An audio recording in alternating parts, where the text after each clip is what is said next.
شفیع معظم صلی اللہ تعالی علیہ وسلم نے لفظ اہل سنت بولا، لفظ اہل حدیث نہیں بولا۔ ہم کسی پہ ہٹ نہیں کر رہے، بس اپنے جماعت کی پہچان کرواتے ہیں کہ ہم اہل سنت کیوں ہیں، ہم اہل حدیث کیوں نہیں، ہم اپنے مسئلے کو اہل حدیث کیوں نہیں کہتے، اہل سنت کیوں کہتے ہیں۔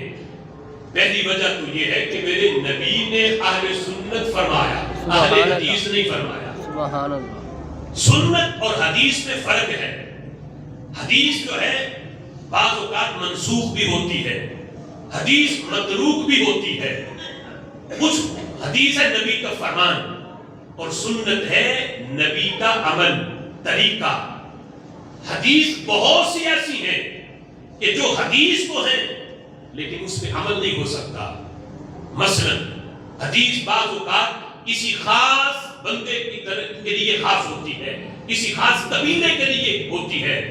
مثال کے طور پہ حدیث ہے کہ قبیلہ قریظہ والوں کو میرے نبی نے کہا جب انہیں خارج کا مرض لگ گیا، فرمایا تم اونٹ کا دودھ پیو، ان کا پیشاب پیو، تمہاری شفا اس میں ہے۔ انہوں نے پیشاب بھی پیا۔ اب حدیث تو ہے کہ اونٹوں کا پیشاب پیا گیا اور میرے نبی نے باقاعدہ کو اجازت دی۔ آج کوئی اہل حدیث اٹھے اور کہے نبی پیشاب پیتا ہوں، تو وہ جو اپنے آپ کو کہے اہل حدیث، تو پھر عمل کرے اس حدیث پر بھی۔ میرے نبی کا فرمان ہے کہ اونٹوں کا پیشاب پینے کی بھی اجازت دی ان کو، لیکن یہ فرمان خاص قبیلہ رہنے والوں کے لیے تھا۔ اس نبی کا یہ فرمان سن کے دیگر صحابہ نے اس پہ عمل شروع نہیں کیا، اس لیے کہ یہ خاص تھا ان کے لیے۔ ان کی شفا میرے نبی جانتے تھے کہ اسی چیز کے اندر ہے، اس لیے مخصوص وقت کے لیے ان کو اجازت دی گئی۔ اب حدیث تو ہے لیکن آج اس پہ عمل نہیں۔ حدیث تو یہ بھی ہے، ایک بندہ جب روزہ توڑ کے آیا تو میرے محبوب نے اپنی طرف سے کھجوریں دے کے فرمایا جاؤ اسے تقسیم کر دو، تمہارا کفارہ ادا ہو جائے گا۔ انہوں نے کہا کہ مجھ سے بڑا تو غریبی کوئی نہیں، فرمایا جاؤ خود کھا لو، تمہارا کفارہ پھر بھی ادا ہو جائے گا۔ سبحان اللہ۔ آج اگر کوئی روزہ توڑے جان بوجھ کے اور دیکھ خود پکا کے خود ہی کھا دے تو کفارہ ادا نہیں ہو سکتا، اور حدیث یہ سامنے رکھے کہ دیکھو نبی کا فرمان ہے، کھجوریں خود ہی دی تھیں اور اس صحابی نے خود ہی کھا دی تھی پھر بھی کفارہ ادا ہو گیا۔ حدیث تو ہے لیکن اس میں عمل نہیں، تو پتہ چلا حدیث کا تعلق علم سے ہے، سنت کا تعلق عمل سے ہے۔ حدیث یہ علماء کا ایک شعبہ ہے جو حدیث کے اندر مہارت حاصل کر لیں، انہیں اہل حدیث کہا جاتا ہے۔ اور سنت وہ ہے جو طریقہ میرے نبی نے صحابہ کو دین پہ چلنے کا عطا فرما دیا ہے۔ سبحان اللہ۔ حدیث تو یہ بھی ہے، میرے آقا فرماتے ہیں بولو براز کرتے ہوئے، پیشاب پخانہ کرتے ہوئے قبلے کی طرف نہ منہ کرو نہ پشت کرو، فرمایا او شرقو او غربو، یا مشرق کی طرف کرو یا مغرب کی طرف کرو۔ آج کوئی اہل حدیث مجھے اس پہ عمل کر کے تو دکھا، یعنی حدیث تو ہے لیکن ہم مشرق کی طرف منہ کریں تو قبلے کو پیٹھ ہوگی اور مغرب کی طرف منہ کریں تو قبلے کی طرف منہ ہوگا۔ میرے آقا فرماتے ہیں قبلے کو نہ منہ کرو نہ پیٹھ کرو، مشرق کی طرف کرو یا مغرب کی طرف کرو۔ تو پتہ چلا ہر حدیث پہ عمل نہیں ہوتا، نبی کے طریقے پہ عمل ہوتا ہے۔ سبحان اللہ۔ طریقہ یہ ہے کہ قبلے کی طرف نہ پشت کرنا ہے نہ منہ کرنا ہے پخانہ اور پیشاب کرتے ہوئے، یہ ہے طریقہ۔ اور لفظ کیا ہے؟ او شرقو یا غربو، لفظوں کو نہیں دیکھنا، حدیث نہیں دیکھنی، نبی کا طریقہ دیکھنا ہے۔ اگر محض لفظ دیکھو گے تو پھر قبلے کی طرف منہ ہوگا یا پیٹھ ہوگی، طریقہ دیکھو گے تو نہ پیٹھ ہوگا نہ منہ قبلے کی طرف ہوگا۔ یہ ہے حدیث اور سنت میں فرق۔ اس لیے ہم کہتے ہیں اہل حدیث یہ علم کا ایک شعبہ ہے جو حدیث میں مہارت حاصل کر لے۔ جیسے کوئی نحو میں مہارت حاصل کرے، ہم کہتے ہیں یہ اہل نحو ہے، یہ اہل صرف ہے، یہ اہل تفسیر ہے۔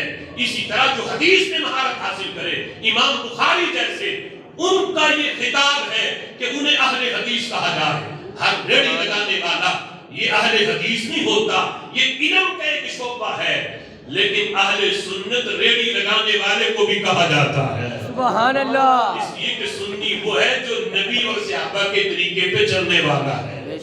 اب دیکھو حدیث کا تعلق علم سے، اور بتایا میں نے سنت کا تعلق جو ہے یہ عمل سے ہے. اسی لیے میرے محبوب نے یہ نہیں فرمایا علیکم بحدیثی، تم پہ میری حدیث لازم ہے، یہ نہیں فرمایا.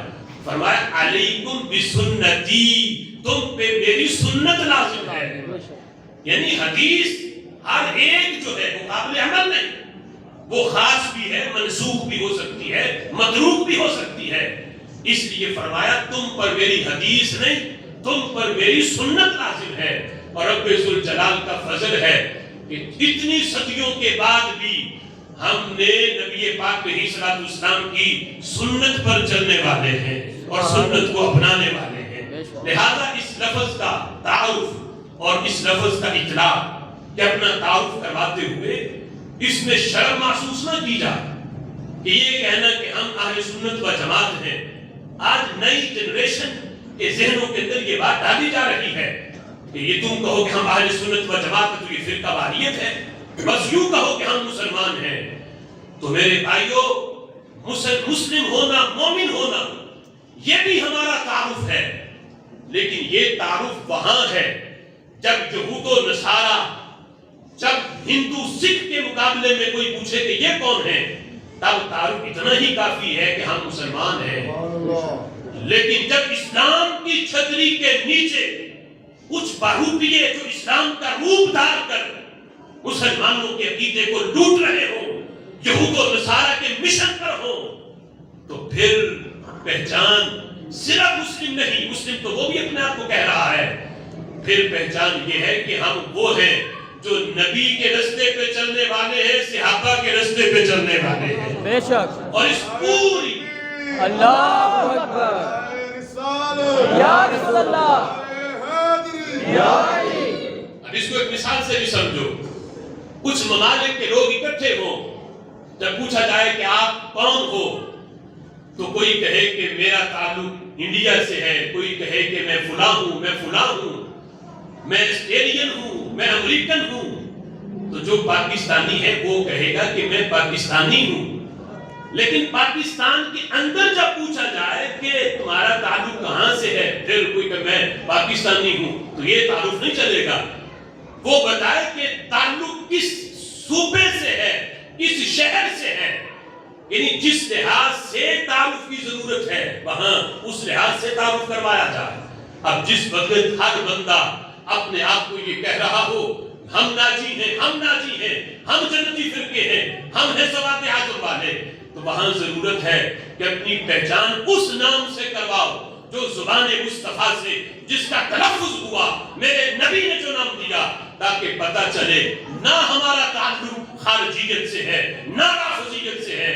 ہم وہ ہیں جو نبی کو مشکل کشا بھی ماننے والے ہیں، نبی کے ہر صحابی کو جنتی بھی ماننے والے ہیں.